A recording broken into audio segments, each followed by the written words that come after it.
टनो मोहम्मद खान में मजलिस वहदतुल मुसलमीन जे तरफ़ां मस्जिद अली अलैहिस्सलाम खां समें कारकुननि एहतिजाजी जुलूस कढी पैदल मार्च करे Hyderabad Badin road main bus stop आॾो एहतिजाजी धरणो हयो जंहिं सबब ट्रैफिक मुअतल रही। उन्हीअ मौक़े ते मजलिस वहदतुल मुसलमीन टंडो मोहम्मद खान जे अॻवाननि अमीर हुसैन रहमानी, ज़ुल्करनैन हैदर, अमजद हुसैन, मोहिब अली भुट्टो, साजन मुगल ऐं ॿियनि धरणे खे ख़िताब कंदे चयो त पारा चिनार जे वाक़े में सवे इंसानी जानियुनि जे ज़ाया थियण बावजूदि अञा ताईं सरकार कातिलनि खे गिरफ़्तार कराइण लाइ को बि इंतज़ाम करे न सघी आहे।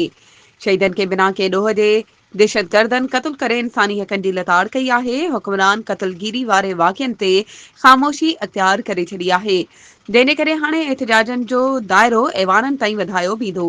दहशतगर्दी जो ख़ात्मो आंदो वञे, ॿी सूरत में मुल्क जा समूरा रोड रस्ता तवील धरना हणी बंदि रखिया वेंदा। वधीक ख़बरुनि ऐं अपडेट्स जे लाइ असांजे चैनल खे सब्सक्राइब कयो ऐं हा, बेल आइकन खे प्रेस करणु न विसारिजो त जीअं असांजी हर नई अचण वारी वीडियो तव्हां ताईं पहुचे।